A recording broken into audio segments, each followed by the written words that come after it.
Então, estamos já iniciando. Então, oficialmente, boa noite a todos e a todas.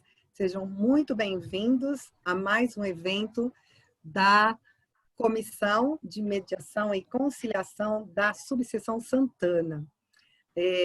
Já está marcadinho aqui meu nome, mas, né, como eu adoro meu nome, então eu sou Janda Tives, atualmente como presidente dessa comissão, e com uma equipe, né, e muitos estão aqui presentes, né, graças a Deus, e aos poucos vão chegando, sempre uma equipe coesa, somando com esse trabalho.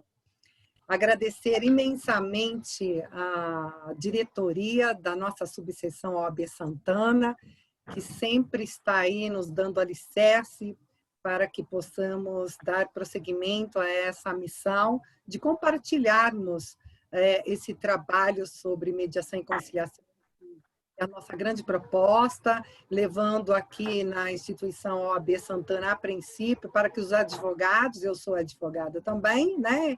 A maioria que compõe a nossa comissão, para que entendam qual é o nosso trabalho, esse trabalho importantíssimo, que vem somar também na advocacia. E hoje aqui nós temos aqui um trabalho que soma mais ainda para a mediação e para a advocacia, que é uma abordagem do direito sistêmico, e para tanto nós convidamos e gentilmente aceitou o nosso convite, bem sei da agenda dessa parceirona, e inicialmente eu vou chamar ela de doutora, depois ela já disse, chama de Fabi, mas inicialmente por uma questão institucional. Então, é a doutora Fabiana Quezada. Doutora Fabiana Quezada, acredito que a maioria já a conhece, né?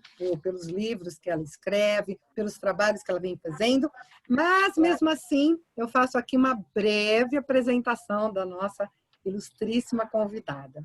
Doutora Fabiana Quezada, advogada, facilitadora e treinadora de constelações familiares e organizacionais, coach PNL para advogados, fundadora da Sociedade Brasileira de Direito Sistêmico, presidente, lá, e foi uma grande conquista, presidente da Comissão de Direito Sistêmico da OAB São Paulo. Olha isso! Coordenadora e coautora de livros de coaching. Sensacional! Essa nossa querida convidada. E aqui também, para interagir com a doutora Fabiana Quezada, nós temos também aqui a convidada, que é membro da nossa comissão, a advogada, né, doutora Luciana Mello, né? Dá um tchauzinho para o pessoal te conhecer também aí. E aqui, esse trabalho que nós vamos organizar, inicialmente, penso ser bastante interessante, alguns combinadinhos, para que todos possam se escutar e usufruir de tudo que for trazido aqui, não é? Haverá espaço para todos, eu bem conheço a forma que... Agora, a partir de agora, eu vou chamá-la de Fabiana, a forma olha, quase saí, doutora, de novo. A forma que a Fabiana ela trabalha, ela gosta de agregar, ela gosta de compartilhar, ela gosta desta participação ativa, né? Essa participação desse sistema, né? Dessa questão universal, e depois ela vai falar um pouco mais sobre isso. Então, nós temos aqui o seguinte combinadinho. A princípio, eu peço carinho, né? Se possível, quem puder abrir as câmeras, né, para essa conexão. Em segundo momento, que mantenham seus microfones fechados para que não haja interferência, ok? E depois, ao que me parece, ela gosta muito de interagir enquanto fala, para não ficar uma palestra, aquela coisa, né, contínua, monólogo. Então, nós estaremos aqui delegando aqui a doutora Luciana, e aqui eu passo a chamá-la também de Luciana, né, para ficar bem informal, que fique aí atenta, por favor, também ao chat, verificando aí as questões, e também, quem entender que fica bacana interagir com o microfone, com a imagem, também coloca no chat, eu quero interagir, mostrando, né, interagindo com a imagem, com a fala, tá tudo certo, ok?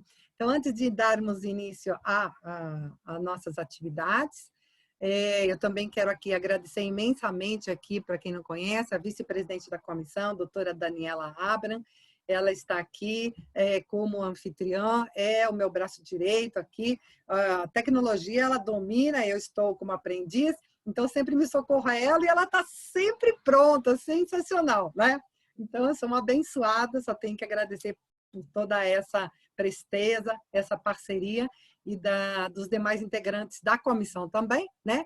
E deixar aqui também um agradecimento especial à Luciana, que intermediou esse convite para que a nossa querida Fabiana estivesse hoje conosco. Então, está dado aqui, sem mais delongas, eu passo a palavra aqui para a nossa querida Fabiana, e a casa é sua. Sinta-se em casa, na Casa Institucional OAB, na minha casa, está super bem recebida. Por favor. Boa noite a todos, eu quero agradecer, estou me sentindo em casa, e aqui já tomo a liberdade de chamá-la de Janda. Já conheço a Janda há muitos anos, né, Janda? Desde quando a gente começou lá atrás, né, falar de direito sistêmico. Então, eu agradeço muito o seu convite. A Janda é uma pessoa muito querida, também na mediação, é uma pessoa muito amorosa, muito competente no que faz. E eu fiquei muito feliz de receber esse convite dela. E muito feliz também pelo convite da Luciana, que também é membro da nossa comissão, né, Lu? A Luciana nos acompanha com a gente também, né? E eu fico feliz de poder estar aqui compartilhando com vocês, né? Eu posso saber um pouco mais, um pouquinho só, mas eu não sei de tudo, né? Eu sei um pouquinho de alguma coisa e não sei nada de outras. Então, assim, nós estamos aqui para aprender juntos. Por isso eu gosto de fazer algo interativo, em que todos nós possamos compartilhar, né? Quero agradecer também à doutora Daniela por estar aqui conosco e a todos os presentes aqui. Eu peço que quem quiser fazer uma pergunta, pode colocar no chat, doutor Williams também, que participa, né, da nossa comissão também. Então, por favor, estejam à vontade aqui para compartilhar. Quando a doutora Janda leu o currículo, e ela disse assim, nossa, foi uma grande conquista para a OAB, e realmente foi, né? A gente hoje poder estar numa comissão de direito sistêmico estadual é uma grande realização. Quando nós iniciamos esse trabalho, alguns anos atrás, eu fazia parte da Comissão da Jovem Advocacia, e lá eu já trazia esses conhecimentos, eu fazia palestras, e a primeira palestra de constelação familiar na OAB que eu fiz, e eu acredito que tenha sido a primeira em São Paulo mesmo, dentro da OAB, foi em 2014, e naquela época as pessoas diziam que era meio, né, que isso era coisa de louco, né, que era meio estranho. Algumas pessoas falavam assim para mim, doutora, mas você quer fazer essa palestra, as pessoas não conhecem isso que você está falando, isso aí é meio esquisito, né? E depois de todos esses anos, a gente conseguir essa abertura dentro da seccional, isso foi realmente muito, muito importante para os nossos trabalhos, né?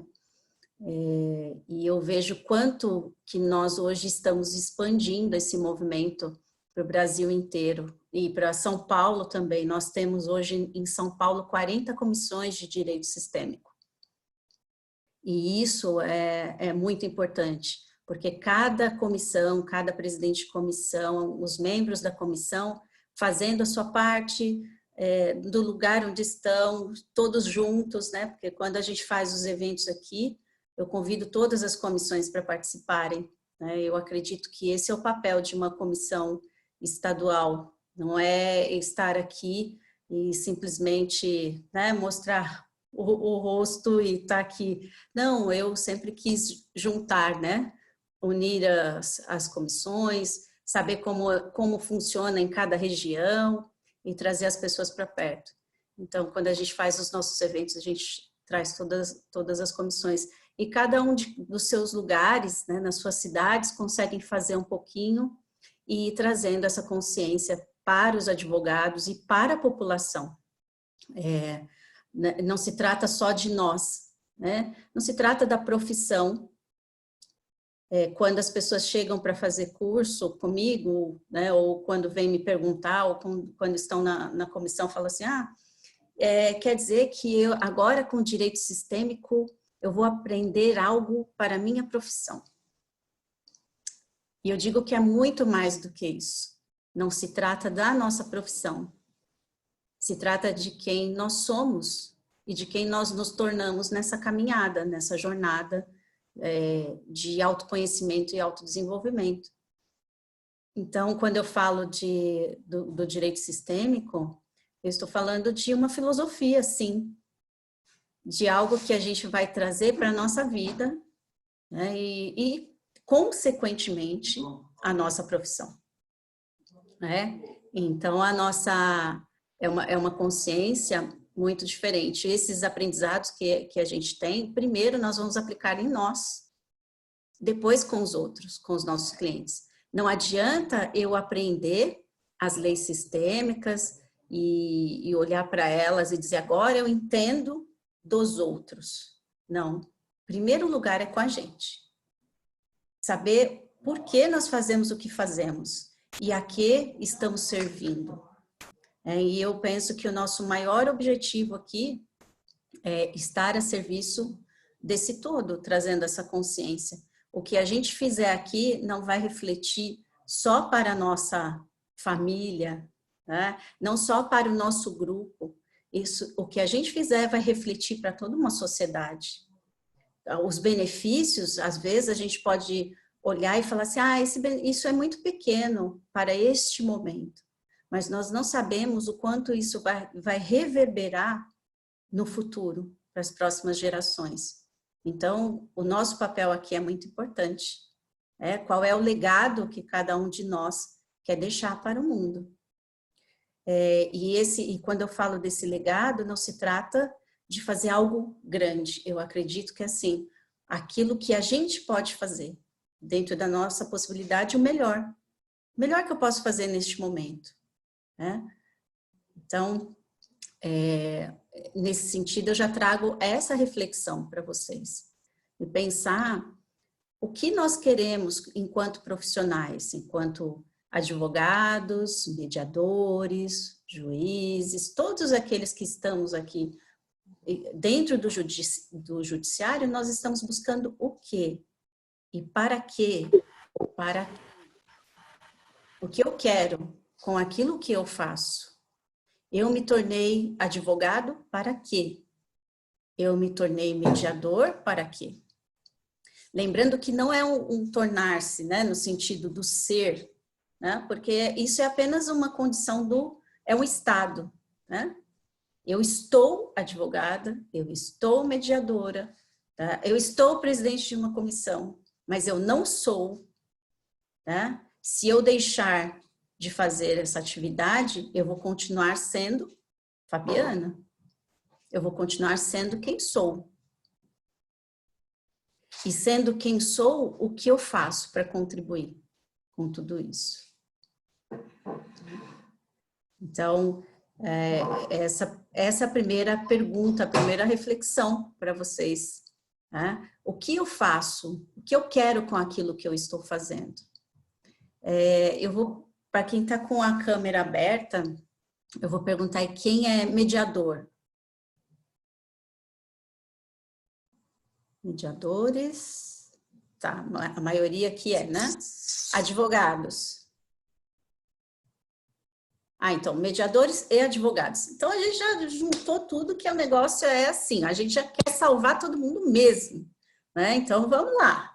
Já que a gente vai salvar, não é salvar só como advogado, a gente vai salvar como mediador, a gente vai fazer o trabalho completo, não é isso?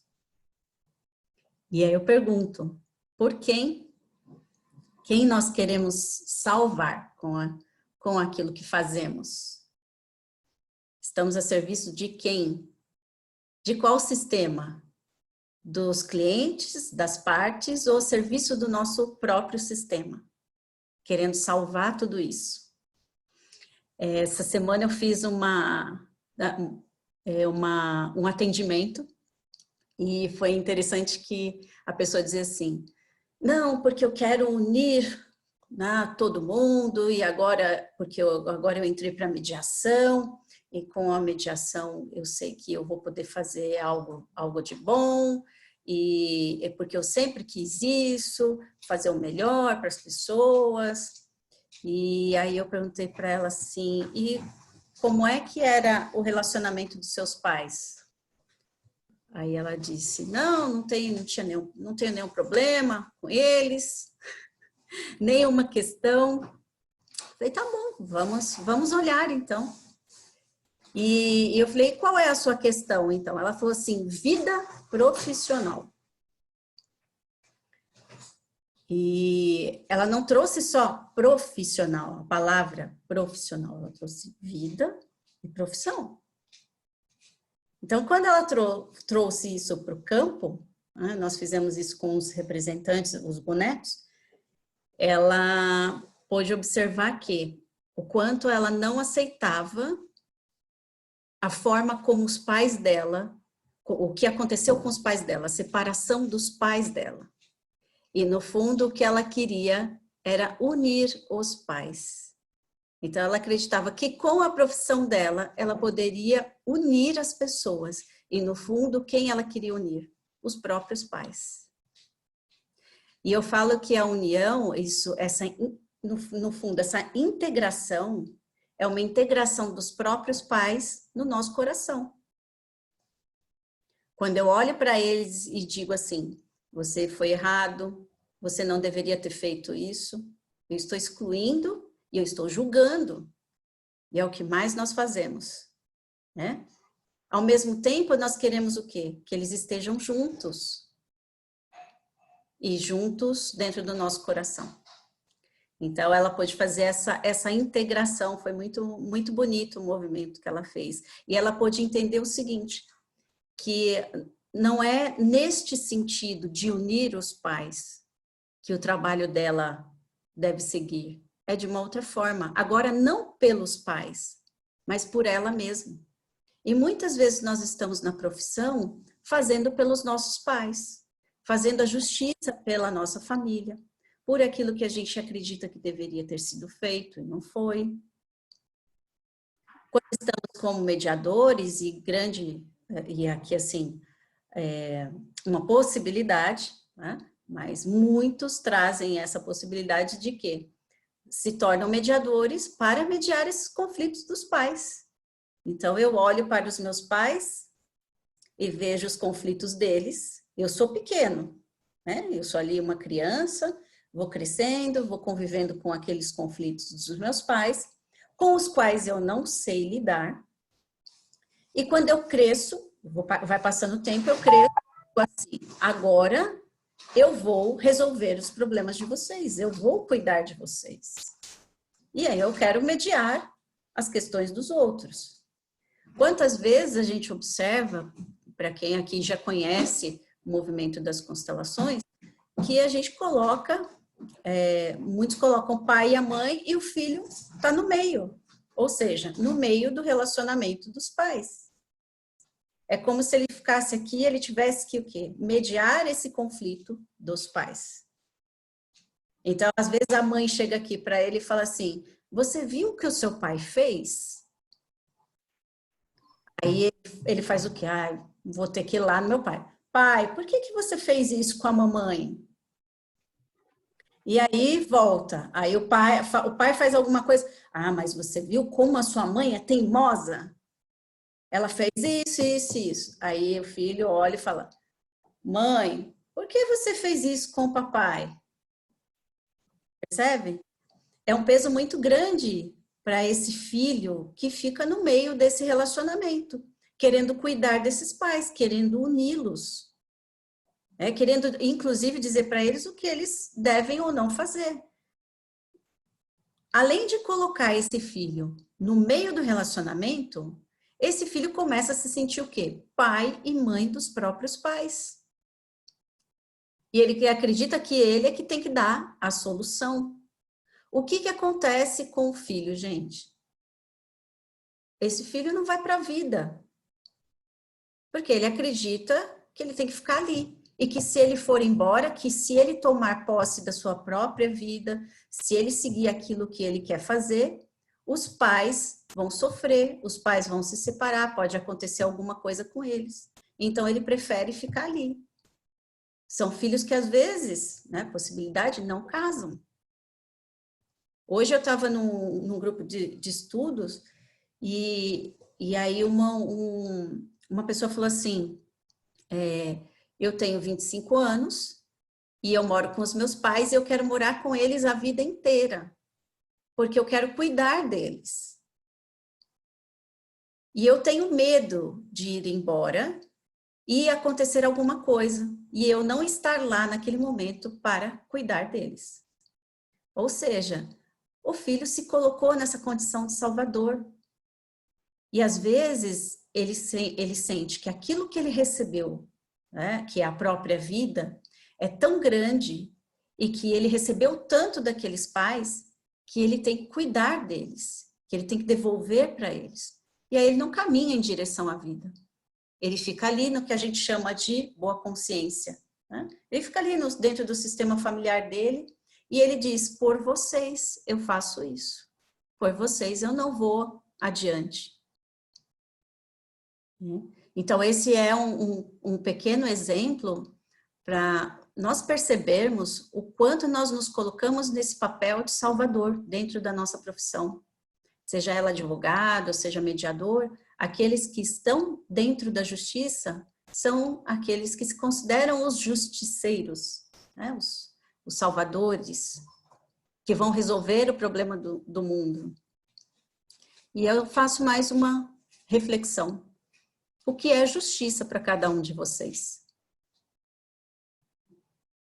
O que é justiça? Será que justiça é aquilo que está na lei? Será que justiça é aquilo que eu acredito? Existe uma denominação para o que é justiça? O que vocês acreditam sobre isso? Doutora Janda, o que você acredita sobre justiça?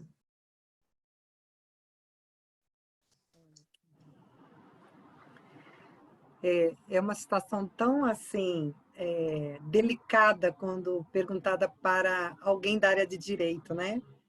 Que nos formamos e escutamos isso durante 5 anos, né? Vamos ser representantes dos nossos clientes para buscar a justiça que eles estão querendo, né? Mas essa questão da justiça eu trago na minha fala e da mediação. É tão relativo, não é? É tão relativo. É o que eu sinto que o que é justo é o que me conforta, o que me acomoda, o que me deixa em paz, né? Nem sempre essa questão relativa, porque nem sempre o que é justo para mim é para o outro, né? Aí estão as diferenças, né? As diferenças que vêm da questão cultural, da questão de crenças, das frustrações, né? E de uma série de coisas. Então, quando alguém me pergunta, isso é justo para você? E eu digo, eu me sinto acolhida nessa situação. Eu respondo assim, Fabiana. Não sei, é a maneira que chega no meu coração essa palavra. Alguém mais quer falar sobre o que acredita sobre justiça? Fabi, eu queria só fazer, bom, primeiramente, só fazer um parênteses aqui, estou muito feliz de você estar presente, de ter aceitado o nosso convite, agradecer a doutora Janda pela confiança, a você pela Comissão de Direito Sistêmico, né, da OAB Central, mas eu queria pedir para você, depois, se puder fazer só uma explicaçãozinha, assim, das questões da hierarquia, do pertencimento, porque eu acho que muita gente que está participando não tem conhecimento, assim, de alguns conceitos básicos do direito sistêmico. Só para dar uma pincelada, para a gente poder falar sobre má e boa consciência, que você acabou de mencionar, enfim. Se puder depois só fazer um parênteses para ajudar o pessoal. Fazer sim, pode deixar. Eu só fiz fazendo uma introdução, Nada. reflexão, mas vou falar assim, pode deixar. Tá, joia. E essa questão da justiça foi o que a Janda disse, né? É muito relativo. Muitas vezes eu achei que fosse a má consciência, a justiça. Aí você começa a estudar direito sistêmico, você vê que não é bem isso. Mas, enfim, é uma pergunta muito complexa, assim, para a gente responder minimamente de uma forma satisfatória, né? Enfim. Bom. Williams? Posso contribuir um pouquinho também? Oi, Só um Fabiana. minuto. Oi, querida. Deixa só o Williams falar, que ele levantou a mão primeiro aqui. Desculpa. Já te passo, tá? Perdão. É legal, mas eles falam das fotos, né? Então, quando a gente observa, né, a justiça, é interessante, assim, eu digo, dentro da minha experiência, quando eu comecei a aplicar o direito sistêmico, comecei a aplicar os ensinamentos sistêmicos, né, porque a gente absorve o conhecimento e com a nossa sabedoria interna, que é a sabedoria que nós carregamos do nosso sistema familiar, nós passamos a aplicar essa sabedoria de acordo com aquilo que a gente traz do nosso sistema familiar, né? Então, por isso é muito comum que às vezes a gente observe que as partes entendem que justiça é disso, uma justiça é aquilo, o sistema é injusto, a sociedade é injusta, né? Porque tudo isso acaba se tornando reflexo da nossa sabedoria interior, né? Que é aquilo que nós trazemos do nosso sistema familiar. E ao longo do tempo, estudando os princípios do direito sistêmico, os princípios das ordens da ajuda e os princípios da ordem do amor, daí a gente começa a compreender, né? E essa compreensão, às vezes, ela demora para acontecer, às vezes não acontece, então é comum quando a gente observa que algumas pessoas não conseguem olhar para aquela situação com a mesma compreensão que a nossa, né? Então, uma das coisas que eu aprendi sobre justiça é que tudo o aparato judicial e todo o serventuário, todo o juiz, ele está a serviço da vida, né? E a serviço da vida, ele está representando aquele poder judiciário. Então, o juiz daquela comarca, o juiz daquela vara, né, os serventuários daquela serventia.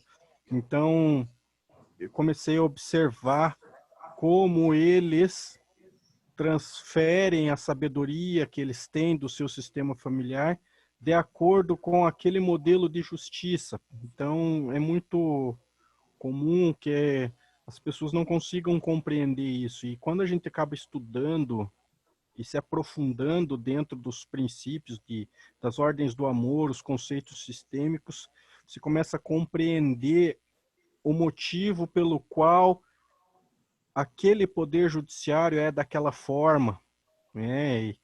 E compreender que tudo isso está a serviço da vida, porque eu acabei interiorizando que cada pessoa na Terra, né, está representando o papel principal da história do mundo.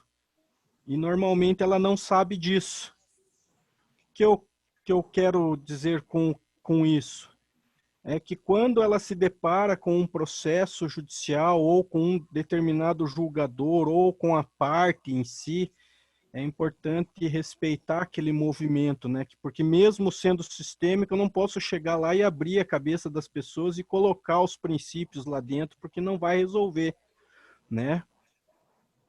Mas eu tenho para mim que estou fazendo um bom trabalho no meu lugar de advogado, trazendo o melhor que posso entregar para aquelas pessoas, para aquelas partes que estão envolvidas naquele conflito e respeitar o movimento do processo.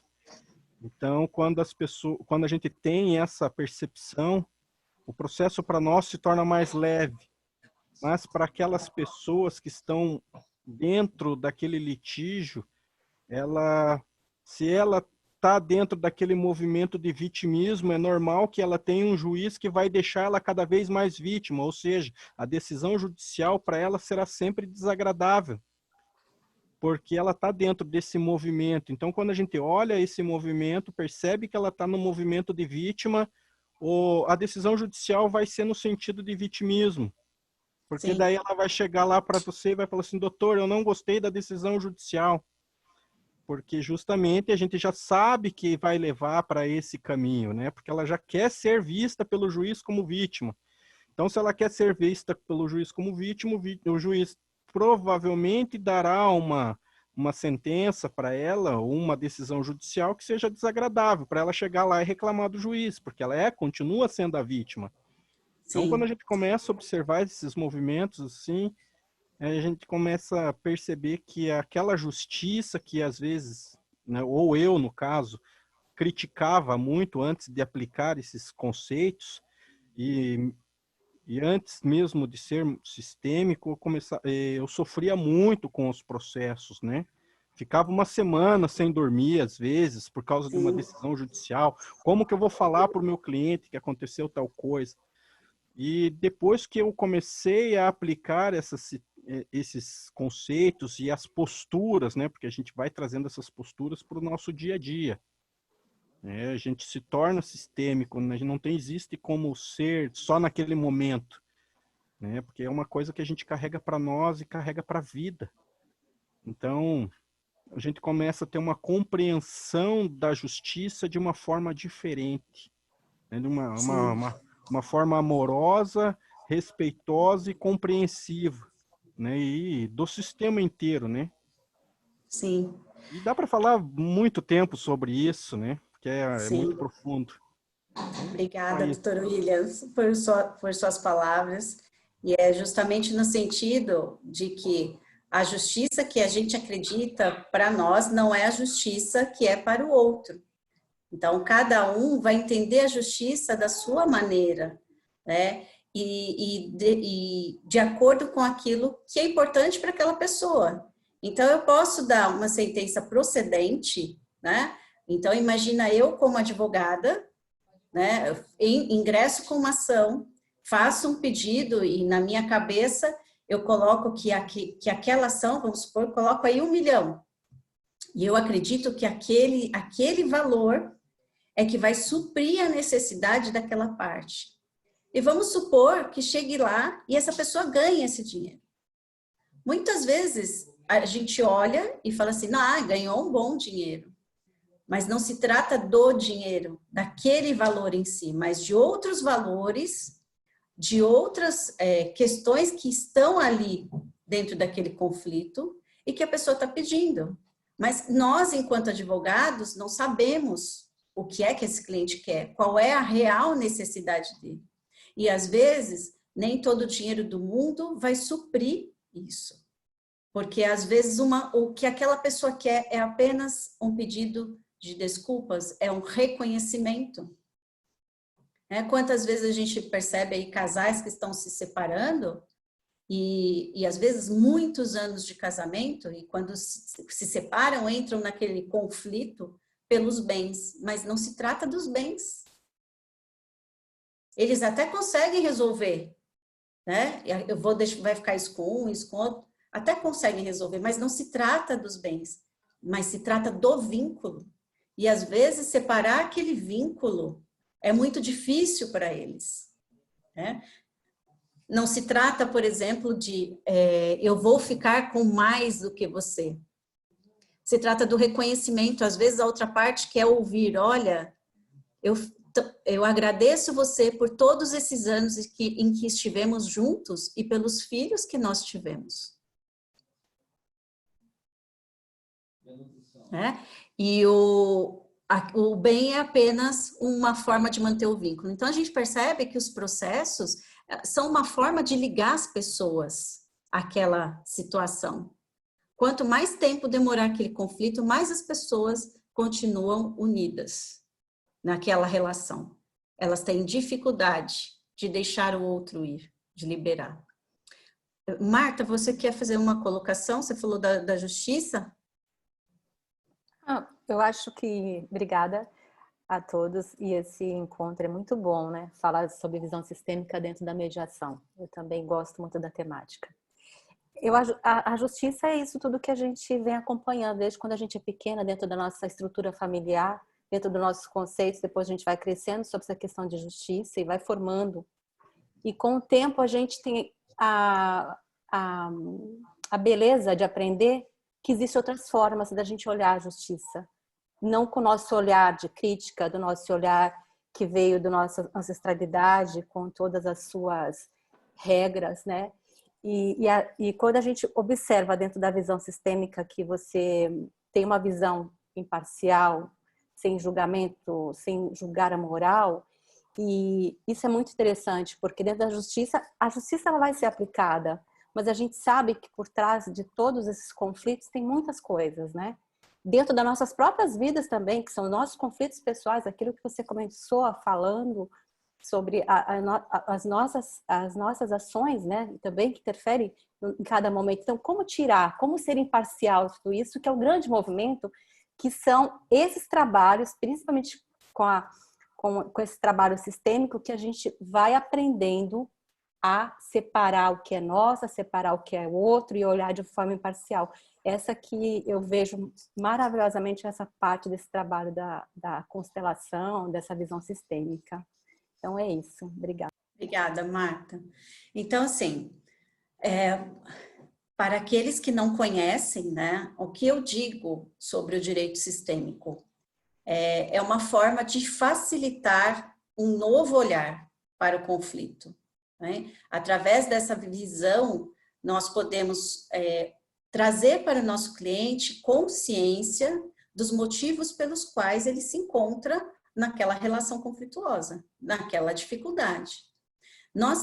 Vou falar um pouquinho dos princípios sistêmicos, porque, como a Luciana trouxe, nem todos conhecem, né? Esses princípios e as constelações familiares, né, trazidas aí por Bert Hellinger, lógico que ele estudou várias fontes para chegar no modelo, né, naquilo que a gente conhece hoje como constelação familiar, né, que eu não digo que é um modelo, na verdade é uma filosofia, porque existem diversas dinâmicas, uma coisa não é igual à outra, né, cada família se comporta de uma forma, cada sistema é um sistema, e são diferentes, né?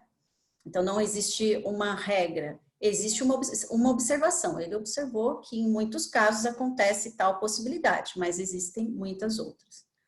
Então, um primeiro princípio é o do pertencimento.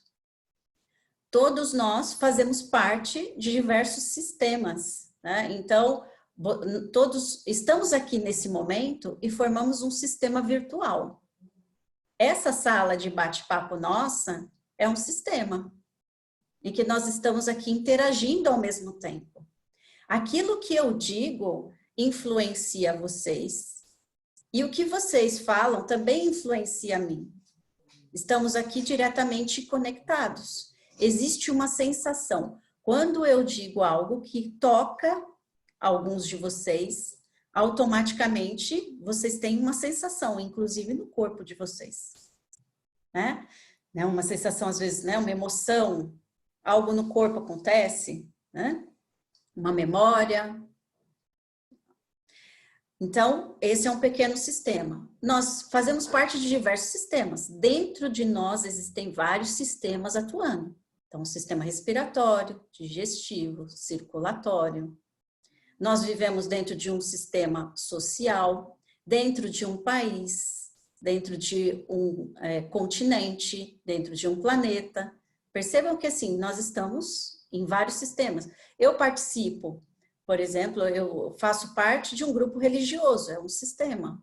Eu faço parte de um grupo escolar, é outro sistema, de uma universidade. Então, são vários grupos. E a família também é um sistema. Com uma diferença. Desses outros sistemas, por exemplo, do sistema, vamos dizer, religioso, eu posso sair. Empresarial, eu posso sair. Posso dizer, não quero mais trabalhar nessa empresa. E eu posso ir embora, né? posso dizer que não quero mais, mas eu fiz parte daquele sistema. Agora, qual sistema que eu não consigo sair? Da família. Por mais que eu diga, né, os rebeldes aí, né, quando a gente faz aí 18 anos, né, você vê os filhos que começam ali na fase da adolescência, meu filho aqui, começam a dizer, não, eu quero, né, agora eu não quero mais saber dos meus pais, agora eu vou embora. Quando eu fizer 18 anos, vocês vão ver. Não é assim? Mas será que acontece dessa forma mesmo? Eu posso ir embora. Eu posso dizer que eu não quero mais essa família. Mas eu vou continuar repetindo os padrões e aquilo que o meu sistema passou e tudo aquilo que eu passei vai continuar me conduzindo e influenciando naquilo que eu sou e naquilo que eu faço. Consciente e inconscientemente. Mais inconsciente, né, do que consciente. Embora eu diga, não quero ser igual ao meu pai, não quero ser igual à minha mãe. Eu vou repetir esses padrões de comportamento. Aquilo que eu excluo, né, e por isso dizemos a respeito do pertencimento, aqueles que nós excluímos do sistema têm uma tendência de que a gente vai repetir seus comportamentos. Então, quando eu digo, não gosto do meu pai, não gosto da minha mãe, eles são pessoas muito difíceis. O que acontece? Eu vou repetir aquele padrão de comportamento. Tá? Os relacionamentos dos pais, quantas vezes nós repetimos? Só colocar o fone aqui, gente. Como eu estou em casa aqui, fica um pouquinho... Ó. Então, eu continuo a repetir os padrões de comportamento dos meus pais. E quantas são as exclusões familiares? Quantas pessoas nós excluímos do nosso sistema? Aqueles que faleceram antes, aqueles que cometeram crimes, aqueles que têm comportamentos que eu não concordo. A nossa consciência individual diz assim, não quero mais você. Você não faz parte desse sistema. A consciência coletiva, a consciência do grupo, diz que todos fazem parte. Independente dos seus comportamentos, independente do que tenha acontecido. Né? Então, podemos olhar assim, quantas pessoas dentro da sociedade são excluídas. Quantas pessoas dentro dos sistemas familiares de vocês são excluídas? Alguém conhece, tem alguém excluído aqui da família? Então, alguns podem dizer assim, não tenho. E aí eu vou falar, o que você sabe da origem da sua família? O que você tem de conhecimento? Talvez você conheça uma parte, aquilo que você vê. Aqui, na primeira, né, geração aqui, pai e mãe. Mas o que aconteceu lá com os avós, com os bisavós, com todos aqueles que talvez tenham vindo de outros países, que deixaram a sua terra, que deixaram pessoas para trás, pessoas que faleceram, que não foram vistas, que não foram reconhecidas. Quantas exclusões, quantas pessoas perdidas, que nós não temos consciência. E tudo isso causa o quê? Um emaranhado. Essas pessoas buscam pertencimento. E muitas vezes nós estamos buscando pertencer por outras pessoas. E repetimos os seus padrões de comportamento. Percebam, nós estamos aqui dentro do sistema da OAB. Quantos de vocês, em algum momento, se sentiu excluído? Sentiu que não fazia parte? Pode levantar a mão, porque eu vou levantar, porque em alguns momentos, né, eu senti isso antes, não é? Hoje, eu sinto que eu faço parte. Não é verdade? Mas eu tive que quebrar também muitas crenças a respeito desse sistema e entender o que é realmente inclusão. E que esse sistema tem muitas pessoas atuando, e cada um é diferente um do outro, pensa diferente e, ao mesmo tempo, podemos estar todos aqui em conjunto, fazendo algo de bom pelo todo. Não é? Então, o primeiro princípio, todos fazem parte, todos pertencemos. Outro princípio, a hierarquia, a ordem. No sistema familiar, quem vem primeiro? Os pais, né? Pais, né? Avós, bisavós, todas essas pessoas vieram antes de mim. Por isso eu digo, eu sou pequena nesse lugar. Porque eles são os grandes. Isso significa que eles são melhores do que eu? Não. Significa que existe uma ordem de precedência, aqueles que vieram antes. Nós temos os nossos irmãos, né? Quem aqui tem irmão? Levanta a mão aí. Tem? Tá. Tem quantos? Vamos lá. Janda, quantos irmãos você tem? 3? Você... Na verdade, eu tenho 3 cumprindo missão. E uma que está incluída por conhecer, né, todo esse ensinamento, esses princípios do direito sistêmico, né? Nós a consideramos como parte. Então, minha mãe, ela então trouxe ao mundo 5 filhos. Ah, então são 5. Olha, vocês são 5 filhos. 5. Tá. E você é qual filha? Eu. A segunda. A Janda. Peraí, só um minutinho, Eliette. Então, você é a segunda filha. Segunda. E você, em algum momento, você sentia que você não estava no seu lugar de segunda? Várias vezes. Várias vezes. O que acontece quando nós não estamos no nosso lugar? Como é que você se sentia?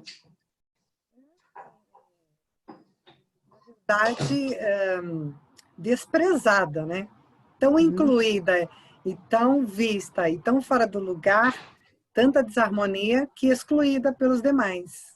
Excluída. Excluída. Percebam como isso influencia quando nós não nos sentimos no nosso lugar, quando não estamos no nosso lugar, principalmente os irmãos. Os irmãos começam a brigar entre si e eles disputam o quê? O lugar, disputam o amor dos pais, eles disputam quem é melhor que o outro, né? Muitas vezes, aqueles que não vieram a nascer, ou aqueles que faleceram prematuramente, ou que tiveram um destino difícil, também influenciam na relação dos irmãos. Então, às vezes, os irmãos querem tomar o lugar do outro que faleceu, né? Querem compensar aquela perda, e isso é um peso muito grande, né? Tanto para os filhos quanto para os pais. Então, imagina, os filhos que querem ocupar o lugar dos pais, né? Como o exemplo que eu dei da mediação. Os filhos querem mediar o conflito dos pais. Eles estão no lugar deles, se eles estão no meio? Não. Eles estão ali, né? Os pais não se olham e o filho está no meio do relacionamento. Às vezes ocupando o lugar da mãe, às vezes ocupando o lugar do pai. E isso é muito pesado. Começam a existir o quê? Os desequilíbrios. E as relações, muitas vezes conflituosas, acontecem porque as pessoas não sabem os seus lugares, não entendem que existe uma hierarquia. E hierarquia não significa ser melhor do que o outro. Eu percebo muitas vezes, em muitos atendimentos, que algumas pessoas vão para o mercado de trabalho, vão trabalhar em empresas, ou até mesmo aqui os advogados, ou que trabalham em escritórios, né, ou que vão para os fóruns, e eles não conseguem respeitar a hierarquia. Aquele que veio antes daquele sistema, às vezes estão lá no escritório, ou estão dentro de uma empresa, não conseguem respeitar aquelas pessoas que estão ali, que chegaram antes, ou até mesmo que são, vamos dizer ali, né, o líder daquele sistema. Por quê? Talvez não consiga respeitar a ordem na sua própria casa. E exista, às vezes, um conflito ali com os pais. Quantas pessoas que se tornam o quê? Militares. Porque precisam de regras. Não tiveram as regras em casa, onde eles vão buscar as regras? Em outro lugar. E todo sistema, gente, tem regra. Toda família tem sua regra, que precisa ser respeitado. E muitas vezes nós não respeitamos as regras daquele sistema. E Bert Hellinger diz, para que o amor flua, é preciso ordem. Como o amor vai fluir através de mim, se eu não estou no meu lugar, se eu estou ocupando, por exemplo, o lugar de vó, da minha avó, cuidando dos meus pais? É como se chegasse ali e parasse, não vai fluir. Se nós estamos aqui, por exemplo, dentro da OAB, nós estamos seguindo as regras desse sistema. Existe uma hierarquia. Eu aqui, como facilitadora em constelação, como comissão de direito sistêmico, eu vim por último. Eu vim depois de todas aquelas comissões que já foram formadas. Eu talvez seja aí uma das comissões mais recentes dentro da OAB. Como é que eu, do meu lugar de pequena, posso acreditar que eu vou chegar ali e vou, né, vamos aqui, com todo respeito, chutar o balde e dizer, agora eu quero que seja assim? Não, não é assim. Existe um sistema, existem as regras daquele sistema. E para que eu consiga trazer algo novo, eu preciso respeitar essas regras. E no tempo, trazer possibilidades para a mudança. Quanto mais eu crio resistência dentro desse sistema, mais resistência eu também vou ter do outro lado.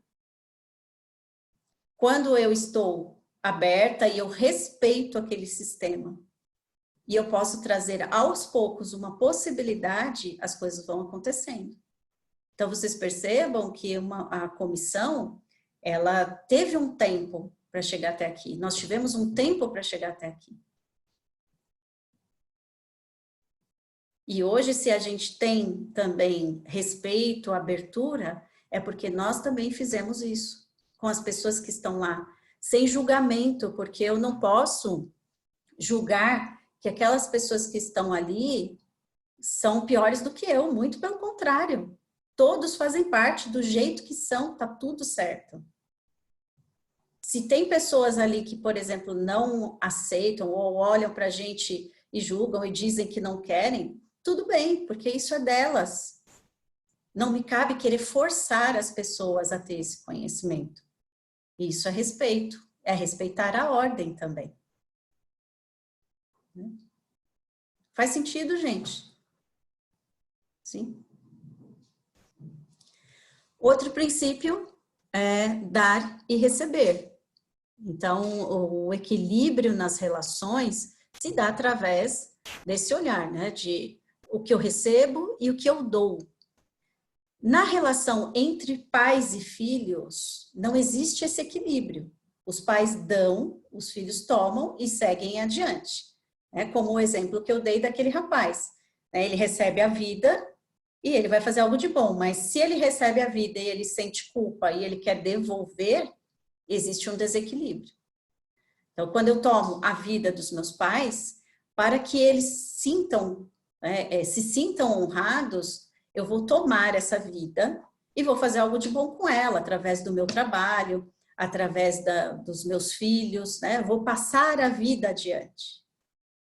Nas relações entre casais, nas relações comerciais, nas relações de trabalho, qualquer outro tipo de relação, aí nós estamos falando no equilíbrio de troca, entre o que eu dou e o que eu recebo. Então, assim, eu posso dar, né, uma cestinha aqui, ó, cheia de canetinhas para um e para outro eu dou uma canetinha, né? Imagina o seguinte, o que um vai sentir e o que o outro vai sentir. Imagina, eu estou olhando aqui na minha tela. Adriana, eu vou te dar isso aqui, ó, tá cheio de canetinha.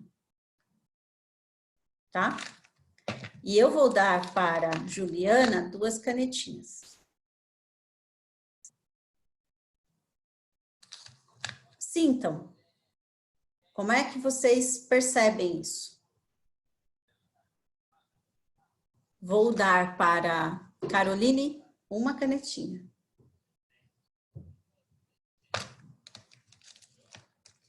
E aí vocês me falam o que vocês sentem quando vocês recebem isso. Vocês acham que é pouco? Vocês acham que é muito? Vocês acham que é o suficiente?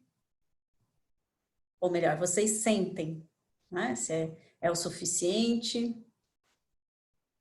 Como é que vocês se sentem recebendo isso? Adriana, como você se sente? Pode falar. Bom, você dando essas canetinhas para mim, sem eu ver que você possa ter dado para outras em si, para mim foi aquilo que você tem para dar. E eu aceito aquilo que você tem para dar e sem eu questionar, né? Porque eu acho que quando a pessoa dá, ela vai dar aquilo que ela tem para dar e dar o melhor. Tá, mas vamos aí. Talvez saia daqui e venha para cá. Respira e sinta o seguinte. Que você está recebendo isso aqui. E isso tem muitas coisas. E eu te entrego isso aqui. Como você se sente quando você recebe? Eu me sinto feliz. Você sente que é o suficiente, que é muito, que é pouco? Eu me sinto tranquila, assim, naquilo que você tem para dar. Eu fico feliz. E você me retribuiria? As canetinhas que você me deu, assim, de retribuir ou devolver, retribuir as canetinhas. Sente aí. Para quem eu falei, Caroline, o que você sente? Eu sinto que você está dando muito, porque eu nunca te dei nada. Então eu sentiria vontade de te dar algo também. Muito bom, tá. Deixa eu ver quem mais que eu falei aqui. Foi para Juliana, né, Ju? Diga aí, já estou íntima, olha. Todo mundo me chama de Ju, com vontade. Olha, eu senti normal, falei, obrigada, viu? Eu pensei que eu fosse sentir quando estava falando, né? A cabeça pensou, vai dar mais para ela e menos para você. Mas eu fiquei tão tranquila, falei, olha que bom, vai ganhar alguma coisa. Tranquila. Tá. E para aqueles que não receberam nada? Isso que eu ia falar. Posso falar, Fabiana? Pode, Ana Lúcia. Eu achei assim, nossa, nós não fomos escolhidas. Excluídas fomos. A Adriana recebeu um monte de canetas, nada contra, tá, Adriana, querida? A Juliana recebeu uma, né? A Caroline recebeu uma e a Juliana duas, ou o contrário. Mas nós que não recebemos, eu senti um sentimento, ela tinha tanto, ela podia dar uma para cada uma. Essa foi a visão, Fabiana. Muito bom. Que podemos perceber que esses desequilíbrios e esses sentimentos vão parar tudo lá no judiciário, gente. Aqueles que acreditam que receberam pouco, aqueles que deram demais, né? E que para ela sente que não houve a retribuição. Aquele que fica, nossa, não recebi nada, não gosta de mim, né? Eu sou uma excluída. Percebem? Como acontecem os desequilíbrios com essa relação do dar e receber? E aí vocês podem perceber o seguinte, quem ficou com vontade de dar alguma coisa para mim?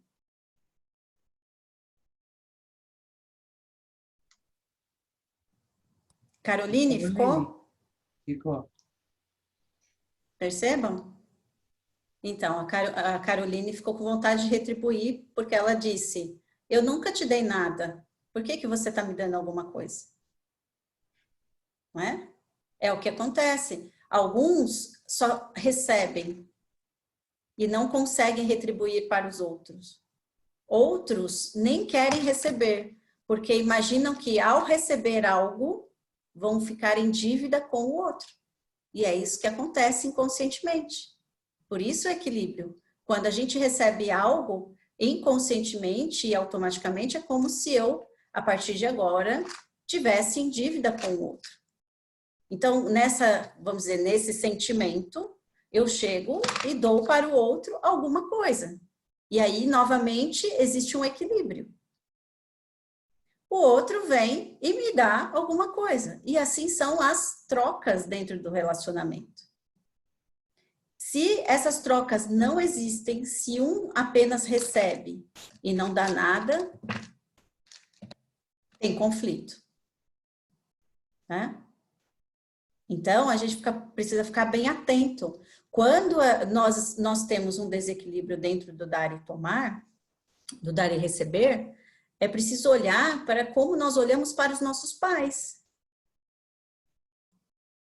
Como eu olho para eles? Será que eu acredito que eu recebi o suficiente? Será que os meus pais eram aqueles pais que doavam muito e eles diziam, você não pode ficar devendo favor para os outros? Antes eu do que você? Antes eu ficar em dívida, né? Você ficar em dívida comigo, não eu em dívida com você.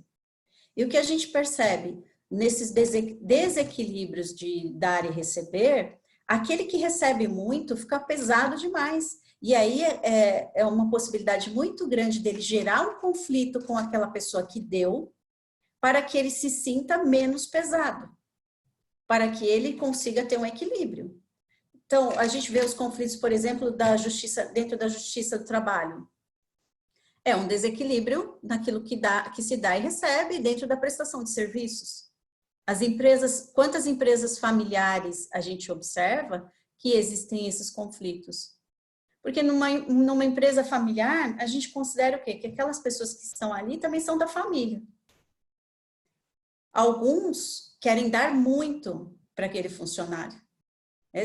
Eu acho que alguns de vocês já devem ter visto isso. Deu casa, ajudou vamos dizer, no enxoval, pagou isso ou pagou aquilo, né? E mesmo assim, aquele funcionário sai e entra no judiciário. O que ele quer? Restabelecer o equilíbrio. Por quê? Recebeu demais. E ele não conseguia dar de volta, né? Isso faz parte da dignidade. Da mesma forma, existe aquele, né, que não faz aquilo que deve fazer, ou seja, recebe muito, mas não dá a contraprestação necessária. Então, assim, é uma pincelada de assim, muitas possibilidades dentro dessas leis sistêmicas que atuam o tempo todo, que agora a gente pode começar a olhar dentro do judiciário, dentro dos nossos processos, dentro da mediação. Na mediação, o que as partes estão trazendo? E o meu papel ali de mediador é o quê? É um papel de pai, de mãe, de querer cuidar? Será que eu realmente sou imparcial nas minhas ações?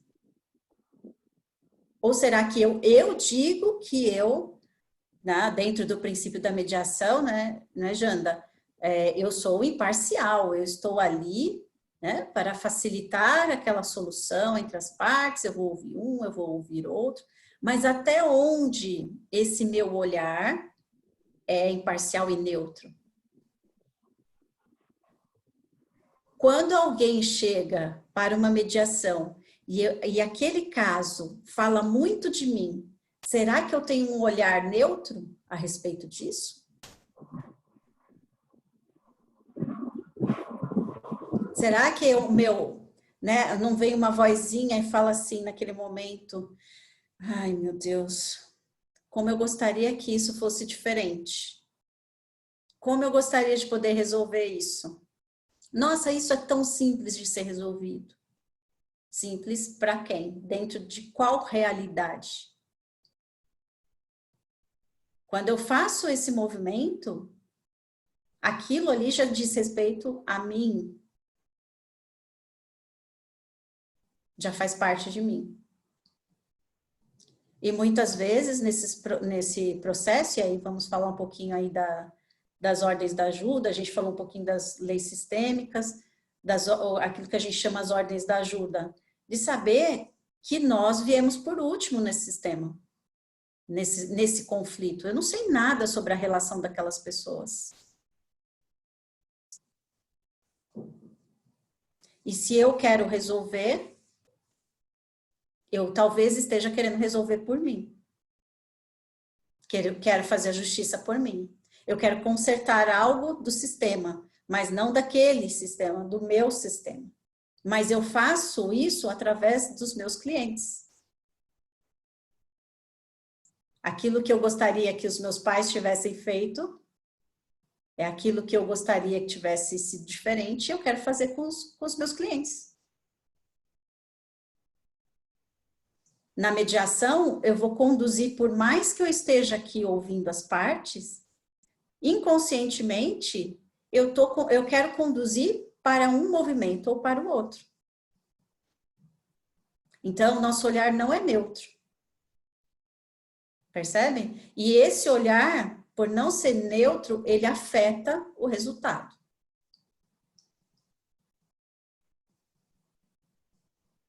Então, é importante a gente, como eu falei, estarmos no nosso lugar, ter essa consciência de que aquilo é daquelas partes, e podemos fazer um exercício de olhar para aquelas pessoas que estão ali chegando com todo o seu sistema, porque as pessoas não trazem, os conflitos não vêm sozinhos, né? Não é um fato isolado, não se trata de uma separação, não se trata da divisão de bens, não se trata de um processo trabalhista, se trata de todo o contexto geral que envolve aquela situação. O que faz com que aquelas partes estejam em conflito. Por quem? Às vezes é uma repetição de padrão. Os pais passaram por aquela situação, eles também fazem igual. Falências. Imaginem aí quantos processos nós temos aí de falências, quantas perdas.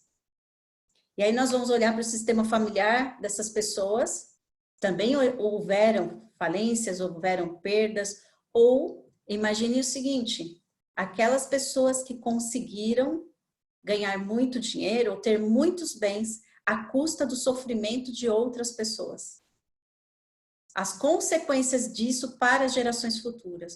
Então, a gente observa que, às vezes, tem aquelas famílias que conseguem muito dinheiro, né, conseguem ter muitos bens, e aí vem as gerações futuras e aquilo ali acaba do dia para a noite. Né? Como uma forma, inclusive, de compensar.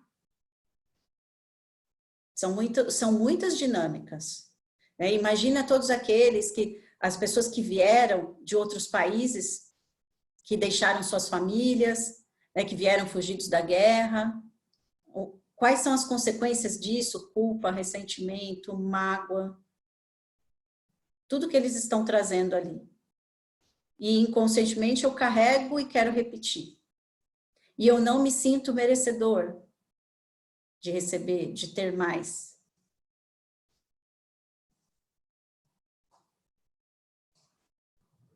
Né? Então, isso eu acho que é um pouquinho do que talvez a gente possa falar aí do pensamento sistêmico. E aí eu deixo para vocês começarem a fazer perguntas. Luciana, quiser trazer alguma pergunta. Fabi, aqui, só para não perder o gancho, tem uma pergunta da Luciana Santos, minha xará, perguntando assim, e quando os pais dão demais, como fica? Então, vamos lá. Os pais que às vezes dão demais, talvez não queiram deixar o filho ir para a vida. Entender isso é um pouco complicado, né? Às vezes as pessoas falam, mas eles têm que dar mesmo. Não, não é bem assim, né? Eu vejo situações em que os filhos querem reivindicar uma herança que ainda não lhes cabe, né? Querem reivindicar a herança de quem ainda é vivo, não é verdade? E aí eles começam a querer exigir que os pais continuem dando para eles. Os filhos que continuam recebendo, eles ainda são crianças. E eles querem continuar recebendo dos pais. Eu tenho, esses dias veio uma pessoa falar comigo e ela estava muito brava porque o pai dela tinha parado de pagar as coisas para ela. E como eu estava pelo telefone, eu não conhecia a pessoa, porque na verdade ela queria fazer o curso comigo, e aí ela falou assim, mas eu acho que está muito caro e meu pai agora deixou de pagar as coisas para mim e tal. Eu falei assim, e quantos anos você tem? Aí ela disse 45.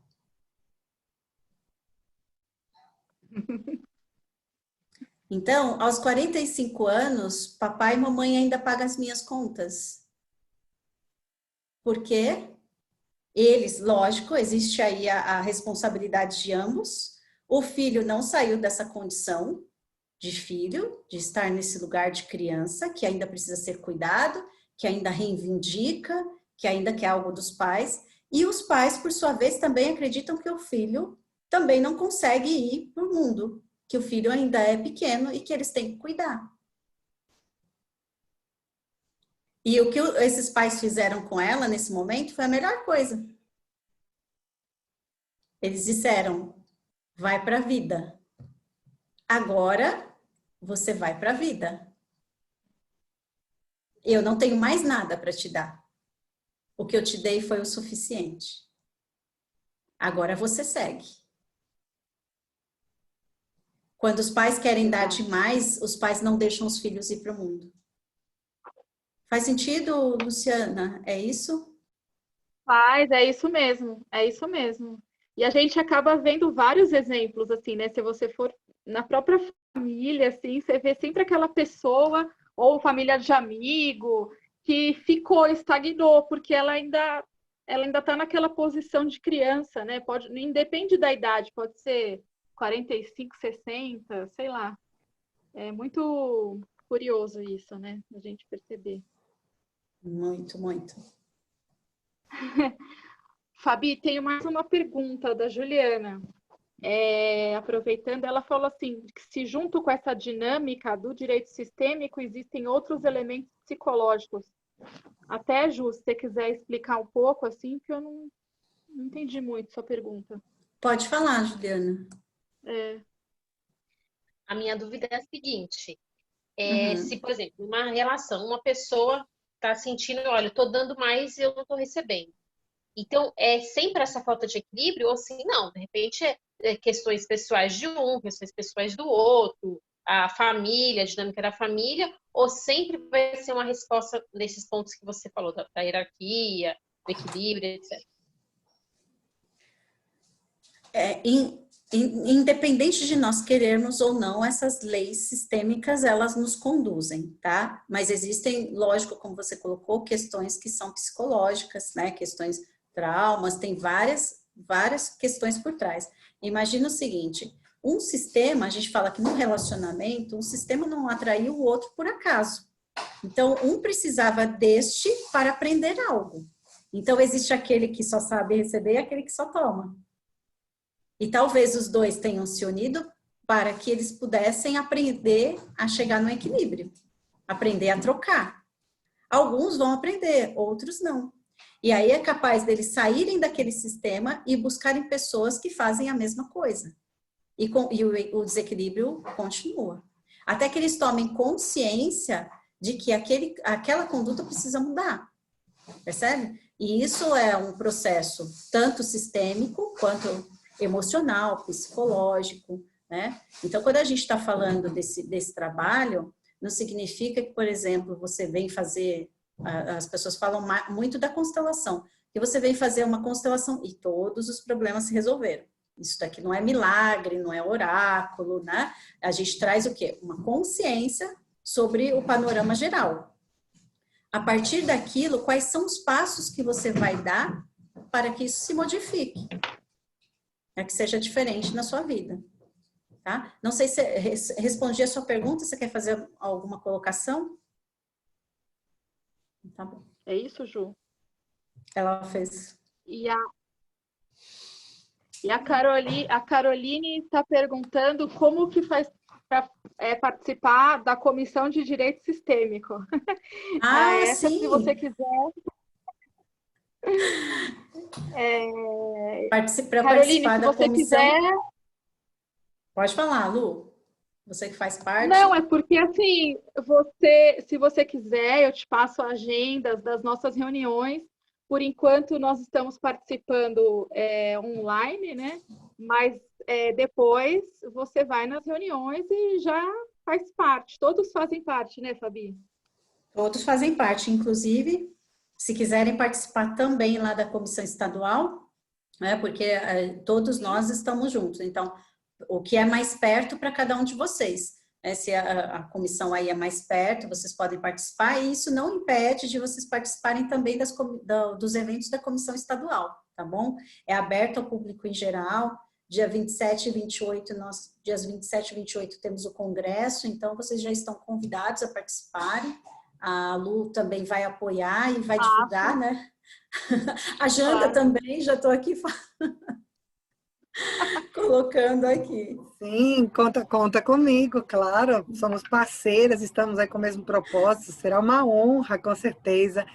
E aproveitando que estou com o microfone aberto, eu sempre tive uma curiosidade muito grande, né? Quando você traz essa fala dizendo que a constelação familiar, esse trabalho que busca a consciência, né? Mas que não tem assim... não é uma mágica, não é um oráculo, não é que depois tudo vai se resolver, até porque os desafios eles proporcionam essa evolução, né? Então, a minha questão é a seguinte, é possível que a pessoa fique tão maravilhada com o resultado da constelação e que ela queira fazer constantemente, em querendo, existe um espaço mínimo entre uma e outra, por essa questão de tudo se acomodar no sistema? Como é que é isso? Vamos lá. Eu entendo que nós precisamos de um tempo para assimilar as informações e para que tudo isso comece a agir. A constelação não é um milagre, mas aquilo que acontece naquele movimento, sim, reverbera, né, à nossa volta e para as pessoas que estão à nossa volta. E claro, o nosso comportamento, se eu mudo o meu comportamento, as outras pessoas que estão à minha volta também podem modificar. Eu percebo as pessoas falando, Fabi, meu pai mudou, minha mãe mudou. Eu falei, eles mudaram ou você mudou a forma de olhar para eles? A partir da minha mudança, o outro também pode se modificar. Pense o seguinte, se eu percebo, e eu olho através da constelação, que as minhas atitudes em relação ao outro são muito agressivas e que talvez eu esteja repetindo o padrão de comportamento dos meus pais ou do meu pai, que é muito agressivo, eu vou fazer diferente dele. E eu vou começar a ter pelo outro, talvez, mais empatia. Começar a utilizar uma comunicação não violenta. Vou começar a ouvir mais. Isso tudo vai fazer o quê? Com que o outro se modifique. Mas ele se modificou sozinho? Ou será que foi o meu olhar ou como as minhas atitudes que se modificaram em relação a ele? E a partir disso a gente começou a entrar num consenso, né? Entrar num consenso, começou a ter uma relação melhor, né? Então, para mim, a constelação não é uma coisa para que você fique fazendo toda hora, não é um remédio, né? Que você vai ficar, aquele remédio que você acha que você toma todos os dias e que vai resolver o seu problema. Não, existe aquilo que é a sua parte, a sua responsabilidade. Quem está na vida aqui somos nós. Eu vejo pessoas utilizando a constelação familiar para dizer, agora eu encontrei o culpado pelos meus problemas. É minha mãe, é o meu pai. Agora eles, né? Agora eu encontrei. Mas assim, quem está na vida? Cada um de nós aqui. Então, assumimos a responsabilidade pelas nossas, né, decisões, né, pelos resultados que a gente obtém. Tudo existe custo e benefício. Se eu vejo que eu estou atuando dentro de uma boa consciência, dentro de uma lealdade, repetindo um padrão, também é escolha minha continuar dentro desse padrão. Pode ser que eu não tenha naquele momento, eu sinta que eu não tenho recurso, mas eu vou, então, buscar esse recurso, que muitas vezes é um recurso que, muitas vezes não, é sempre um recurso interno, né? Que a força vem daqui, né? Vem dos pais e vem daquilo que eu tenho aqui. Então, eu vou buscar o quê? O recurso que eu preciso para sair daquela situação. E aí a gente pode trabalhar também com outras formas, que não só a constelação de forma fenomenológica, mas também a constelação para trazer autonomia. Então, você tem a força sistêmica dos seus pais, mas você precisa entender que você tem também a sua autonomia para poder fazer aquilo que você quer. E isso é um processo, tá? Então, para mim, a constelação não é uma coisa que você, não é um oráculo, não é milagre, você não vai ficar fazendo isso toda hora, porque, eu quero ver o que vai acontecer. Eu quero saber se meu casamento vai dar certo ou se não vai dar certo. Aí não é funcional. Eu já recebia muitas, porque eu falo isso, porque às vezes as pessoas vêm falar isso para mim. Eu lembro uma vez, uma pessoa me ligou e falou assim, queria fazer uma constelação, e aí ela falou assim, mas quando eu fizer essa constelação, a minha vida vai mudar, né? Aí eu falei para ela, não. Né? Eu disse, não. Aí ela pegou e falou assim, como não? Mas eu vou estar pagando. Eu falei, então não é comigo que você vai fazer uma constelação. Porque não se trata de pagar para mudar.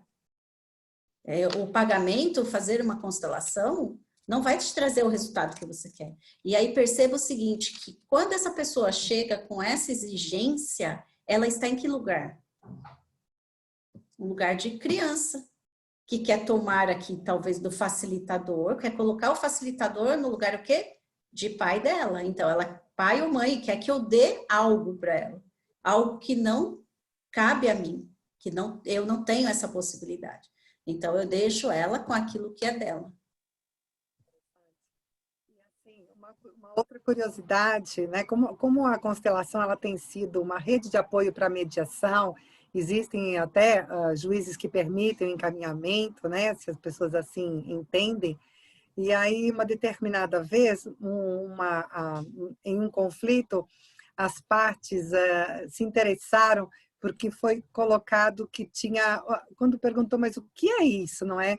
Falou assim, tem assim uma explicação ligada à física quântica. Então, a pessoa disse isso de imediato, sem nenhuma outra explicação mais complexa ou detalhada, porque ele era uma pessoa dessa formação de ciências exatas.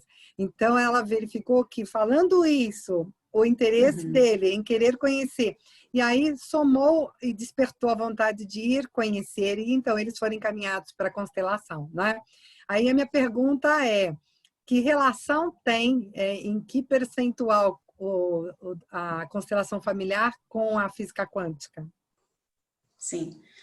Bom, a relação com a física quântica, eu não sou uma física, não entendo, né, muita coisa da física quântica, eu entendo de relações. Eu digo que a constelação se trata de relacionamentos. E a física quântica, ela traz aquilo que reverbera nesse campo. Então, imagine o seguinte, todos nós somos energia, não é? Se eu estou aqui, nesse momento, vocês todos pararem para olhar para mim, né? Vocês vão sentir algo. É como se tivesse, vamos supor o seguinte, existe um campo informacional aqui. Eu capto algumas informações, assim como vocês vão captar outras informações desse campo de informação, né? Então, isso faz com que a gente sinta esses movimentos, né? Então, percebe, quem já fez constelação aqui? Eu sei que tem aqui constelador, mas tá. Vocês percebem, quando a gente está na constelação, que algo acontece independente de nós querermos. Né? Eu vou trazer aqui o exemplo, né, do que traz o Rupert Sheldrake. Ele fala da teoria do centésimo macaco. Então ele fala, quanto mais pessoas, né, vamos usar essa analogia, quanto mais pessoas começarem a falar sobre aquele tema, mais isso vai se expandindo para o todo. E a Marta falou assim do campo mórfico-genético, é isso mesmo que ele fala, né, do campo mórfico. Então ele disse o seguinte, imagine que numa determinada ilha, alguns macacos começaram a receber batatas e eles comiam essas batatas e eles iam até a praia, um deles começou a ir na água e, vamos dizer que temperava aquela batata na água e comia. Outros, olhando para aquilo, começaram a fazer igual. Depois de um tempo, em outro lugar do planeta, que não era próximo e que outros macacos não sabiam o que estava acontecendo, começaram a fazer a mesma coisa, mesmo sem conhecer aqueles do lado de lá. Então, perceba que é um campo de ressonância. As pessoas vão reproduzindo padrões de comportamento, mesmo sem conhecer, né? E a constelação familiar, ela traz esse inconsciente à tona. Nós percebemos essa informação através do quê? Do nosso corpo, das nossas sensações. Aí as pessoas falam assim, isso é místico, né? Também não sei o que as pessoas entendem por místico, né? Mas alguns colocam assim como sendo, é porque é holístico. E o que é holístico? Holístico significa que é integral, né? Nós somos seres integrais e nós sentimos, nós temos aqui todos os nossos sentidos estão aqui e a gente tem essa percepção de mundo através deles. Então, não se trata que alguns falam que é religião, né? E eu acho que a gente precisa também respeitar tudo isso. Às vezes até julgam e criticam as religiões falando da constelação, né? Então, eu acredito que existe toda essa conexão. Pode falar, Lu. Não, é que a Dani quer falar e eu não passei a palavra para ela até agora. Dani, desculpa, não vi, Dani, também. Eu também não. Tranquila, imagina, ela estava respondendo a pergunta da Janda. Pergunta da Janda, Pergunta da Janda, que a Janda fez a segunda pergunta, daí eu abaixei a mão só porque eu estava cansada, mas não tem nada a ver, imagina. Fabi, eu queria fazer uma pergunta aqui, mas antes colocar só uma situação para a gente ficar todo mundo na mesma página. Uma coisa que as pessoas confundem bastante é o mediador que assume a postura sistêmica com o constelador.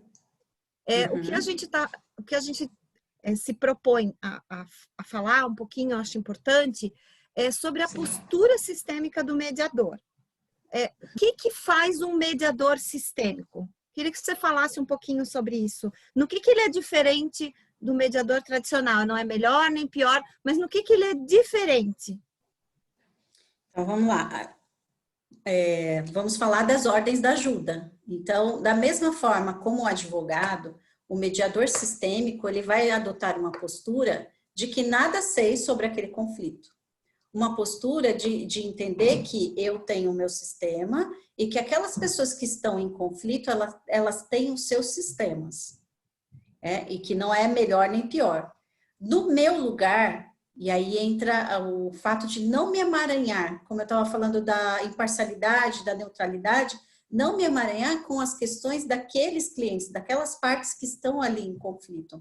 Então, é uma postura de estar presente, num lugar de observador, de que nada sei a respeito daquele conflito, de colocar, por exemplo, a gente fala, os nossos pais atrás de nós, né? Entender que eu estou aqui com o meu sistema, e aquelas pessoas estão chegando ali com os seus sistemas e com toda a sua, vamos dizer, as suas dificuldades, todas as suas crenças, experiências, e eu olho para todas essas partes com respeito, inclusive para aqueles que eu não estou vendo. Porque, às vezes, as pessoas estão ali em um conflito, e aquele conflito influencia toda a família, influencia os filhos, né? Para quem eu tenho que ter mais empatia? Para os filhos, né? Talvez os filhos estejam tendo mais dificuldades do que aqueles pais. E eles chegam para uma mediação e eles estão ali com tanta mágoa que, no fundo, aquilo que eles estão pedindo, aquilo pelo qual eles estão brigando, às vezes a guarda dos filhos, não se trata da guarda dos filhos. se trata das suas próprias questões. O que eu, como mediador, posso fazer? Trazer consciência para eles. O que vocês querem? Tá? Eu sei que aqui, né, Janda, vocês têm fazem a mediação, tem as perguntas, as formas de fazer, mas o fato de eu já estar no meu lugar, né, de entender que eu não posso fazer nada por aquelas partes que não me cabem, que eles têm o destino deles, que eu não sou pai nem mãe dessas pessoas, que eu não vou resolver, isso já traz uma diferença dentro daquela relação. O que podem usar também, né? A gente observa que às vezes você trazer elementos, as pessoas falam assim, ai não, vocês usam bonecos, né? Tem pessoas que falam para mim assim, eu tenho medo dos bonecos. Eu falo, nossa, mas o que eles vão fazer com você, né? Qual que é o medo? Então, eu falo assim, às vezes você traz uma representação que pode ser uma caneta.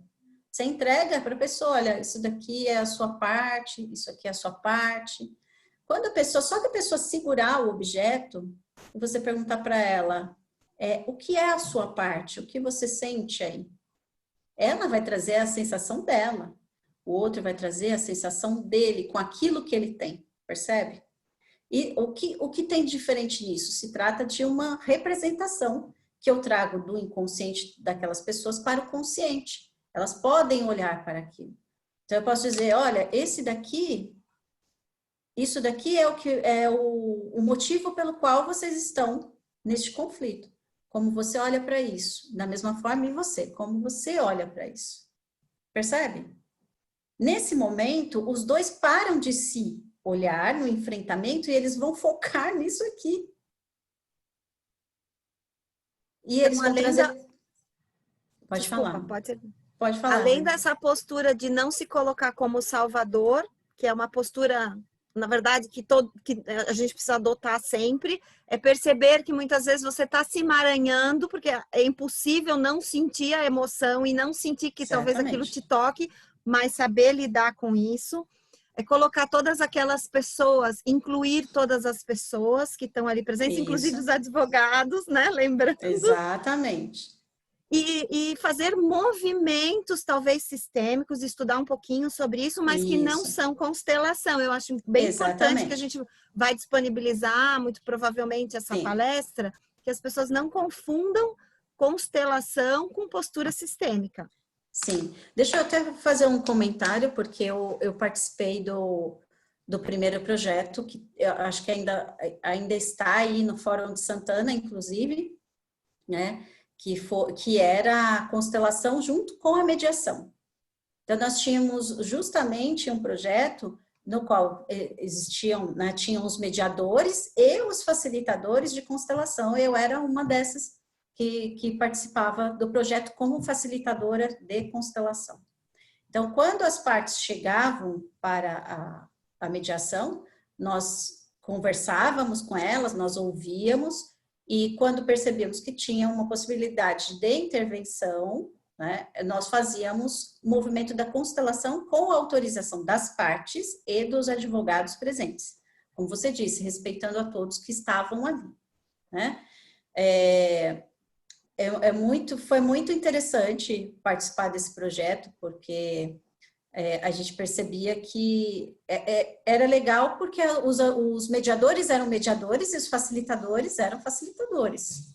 Né? Então, cada um tinha o seu papel, não se emaranhavam com as questões.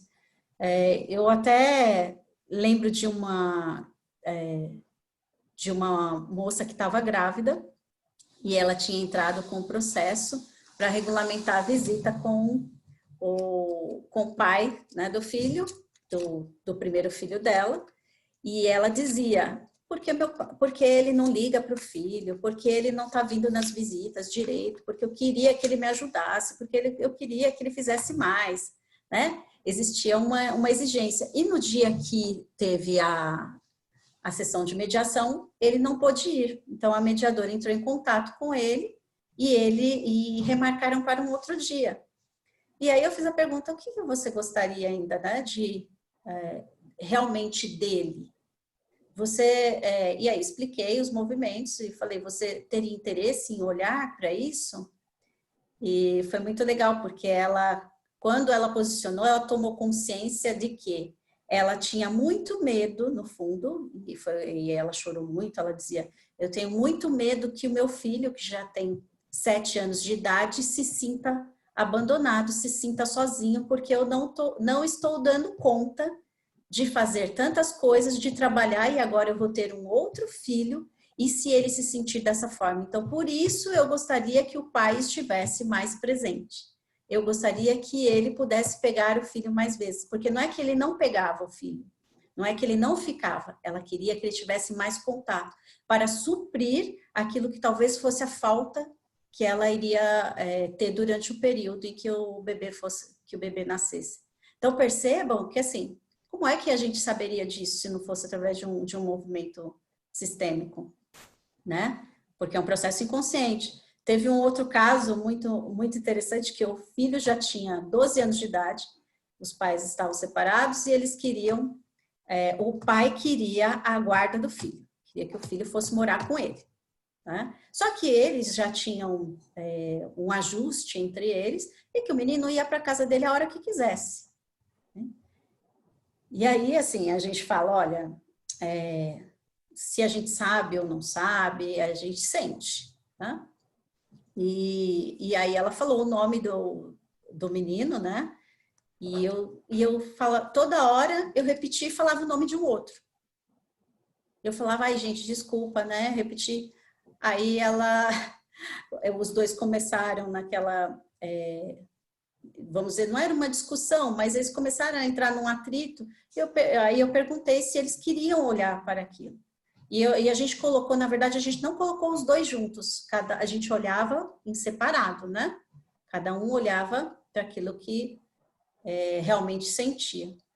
E aí, na hora que ela saiu da sala para deixar ele fazer o movimento, ela disse assim, sabe por que você está chamando esse menino? Porque esse era o nome do nosso filho que faleceu. E esse nosso filho... até hoje ele não conseguiu superar a falta desse nosso filho. Então, no fundo, o que esse pai queria era ter o outro filho perto dele para suprir a falta que ele sentia do outro, porque quando o outro faleceu, ele ficou quase 1 ano em depressão e passou por muitas dificuldades.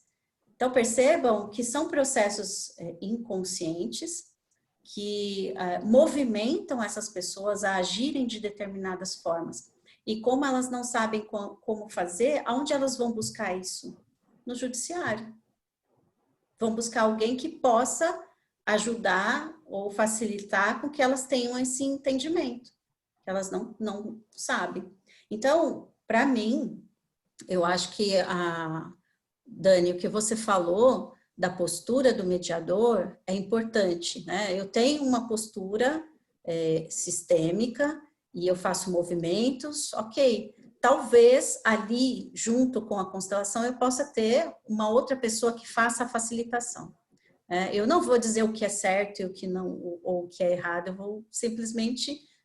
Essa foi a minha experiência, foi muito interessante. Né? O tempo em que eu participei do projeto foi muito legal, né? Fabi, desculpa te interromper, só uma coisinha, a gente tem mais 10 minutos só. Você acha que dá para fazer alguma coisa ou de dinâmica? Ou acho que você acha que...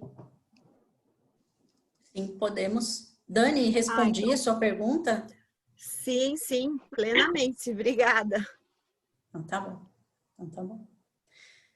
Bom, vamos lá. Vamos lá.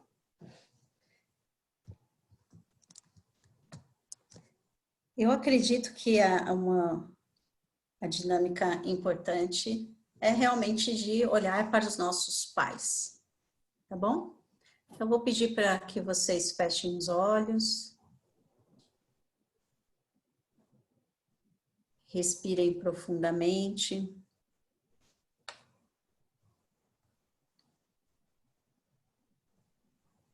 Que vocês sintam os seus pés no chão. Talvez vocês possam colocar as mãos no colo, nas pernas. Isso. Uma postura ereta. E vocês podem imaginar que dos seus pés saem raízes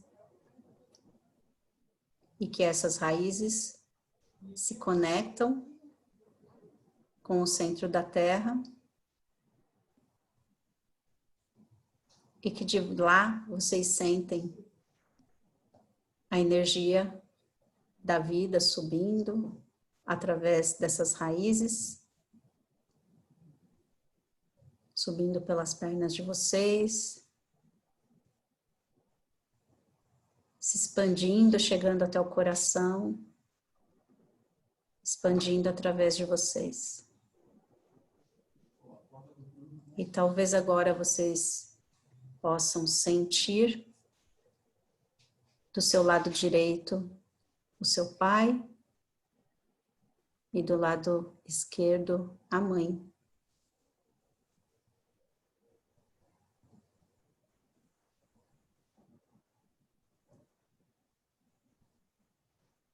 E junto dos seus pais, vocês podem imaginar os seus tios, todos eles.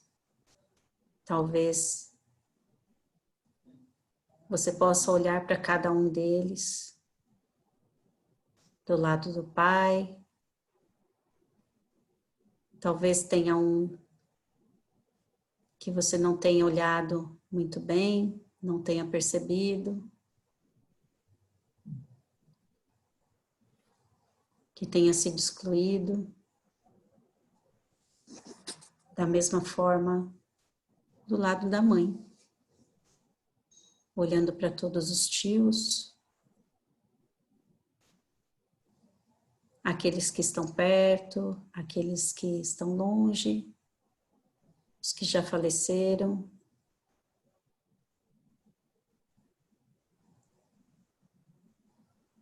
E imaginar que agora atrás dos pais de vocês tem os avós. E você pode perceber para quem você olha mais, se é para o avô, para a avó, para os maternos ou paternos. Se um deles foi excluído.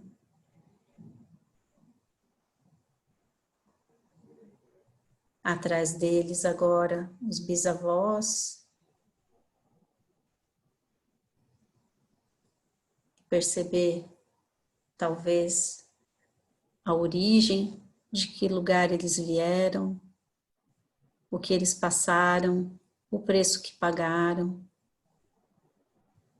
E assim por diante, né, os tataravós.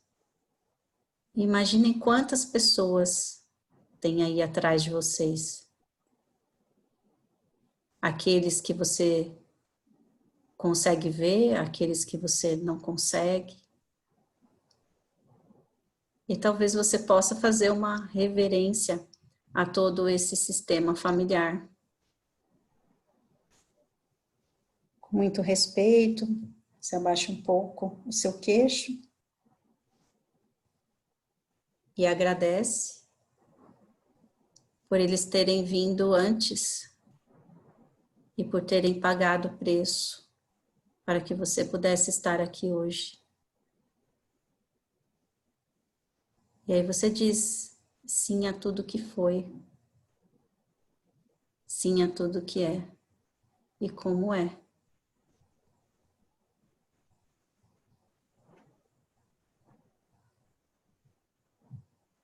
E talvez, olhando lá atrás, você possa sentir e ver a origem da vida. Uma luz. E você olha para essa origem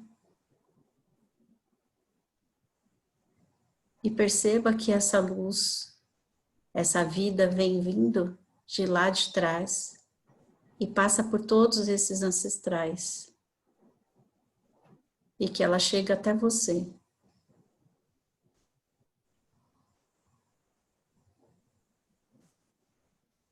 E você olha, você se vira de frente e olha para a vida que passa por você.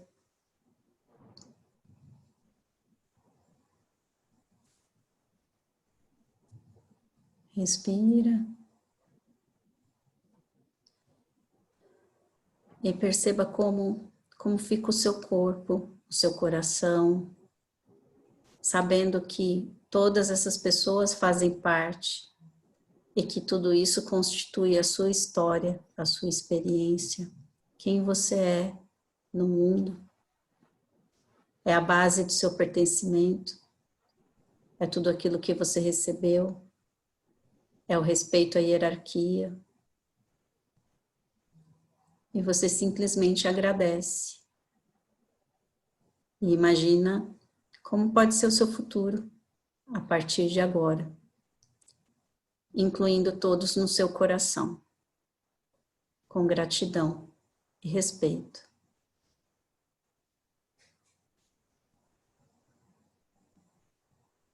Respira.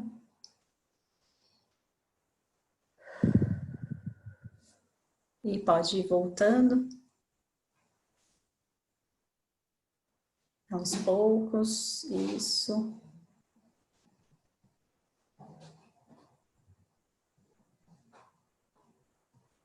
Todos bem?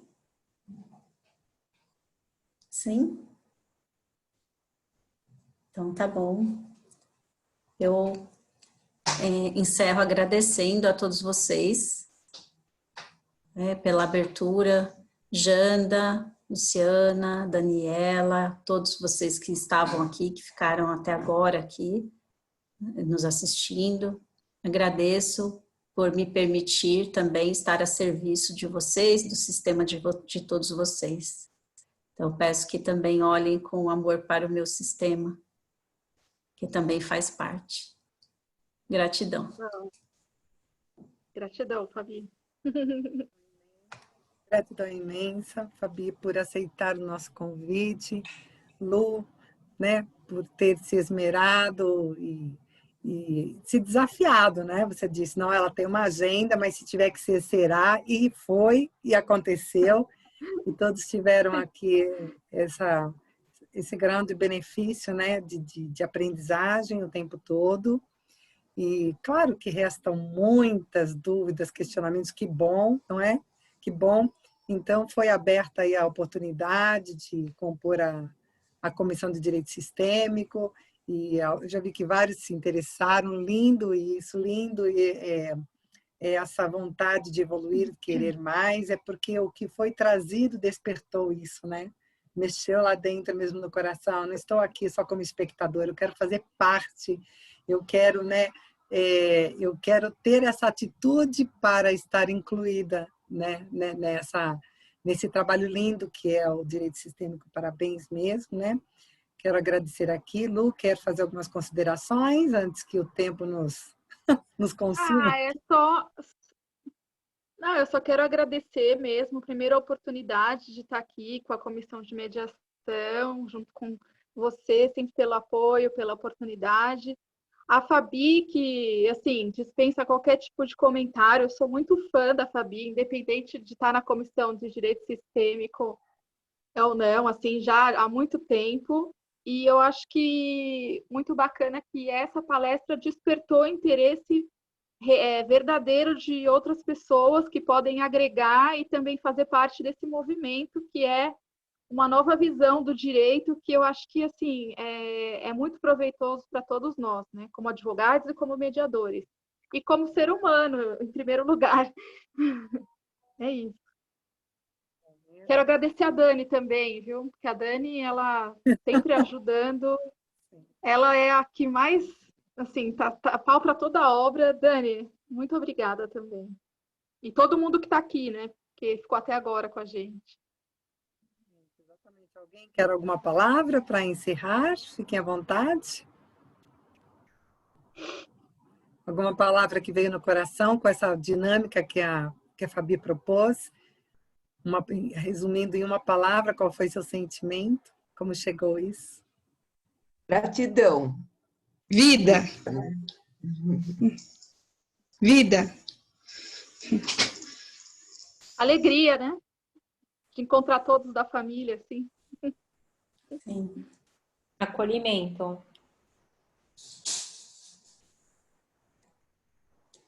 Eu vou falar em inclusão e vou dizer porque tem alguém também aqui por trás da OAB que também está aí, OAB Santana, né, nos monitorando, que são as pessoas que ficam aí nos bastidores também, que fazem parte e que nos auxiliam muito. Então, gratidão a vocês também, fazem parte.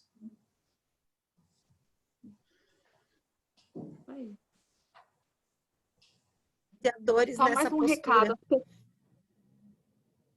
Oi, Dani, saiu fracionado, não entendeu? Por mais mediadores nessa postura sistêmica, que a gente possa sempre se preparar dessa forma para entrar nas mediações plenos. Faz toda a diferença. Né? Isso aí. Ingratidão, que é a palavra que resume essa saúde, essa oportunidade, esse tempo que todos tivemos, né? Quem tinha que estar aqui conseguiu estar, e quem pôde usufruir por algum tempo foi o suficiente para o que estava precisando, penso dessa forma. E estão todos também aqui, sempre a gente estende o convite, quem quiser conhecer mais o trabalho da comissão também, é só entrar lá no direct, falar um oi e serão bem acolhidos. Estamos aí nesse trabalho de união e, Fabi, pode contar com o nosso apoio, né, da nossa comissão desde já. E temos alguns membros aqui presentes, eu tenho certeza que será muito gratificante que possamos contribuir para esse segundo congresso, que o primeiro foi assim, muito emocionante o tempo todo, pessoas de vários lugares, foi uma união mesmo, né? Uma energia, e tenho certeza que esse será ainda mais, não é? Porque a divulgação dessa alegria que um conta para mais um e que para mais um, né? E imagina quanto foi multiplicado, quantas pessoas estarão nesse congresso, né? Então, aqui eu agradeço novamente a todos e vamos aqui, então, encerrar o nosso evento. Está convidada, né? Sempre que você quiser vir, sinalize. Olha, Janda, vamos fazer alguma coisa em conjunto. Estamos totalmente abertos aqui, tá bom? E alguém que tem uma ideia de fazer algum evento com a comissão, ou com a comissão de mediação, ou em parceria com a de direito sistêmico, nessa condição, nesse olhar de mediador com postura sistêmica, ok? Estamos abertos também à criatividade das opiniões. O trabalho é para todos, não é? Todos. Gratidão, então, vamos encerrar. Muito obrigada. Tchauzinho, fiquem com Deus.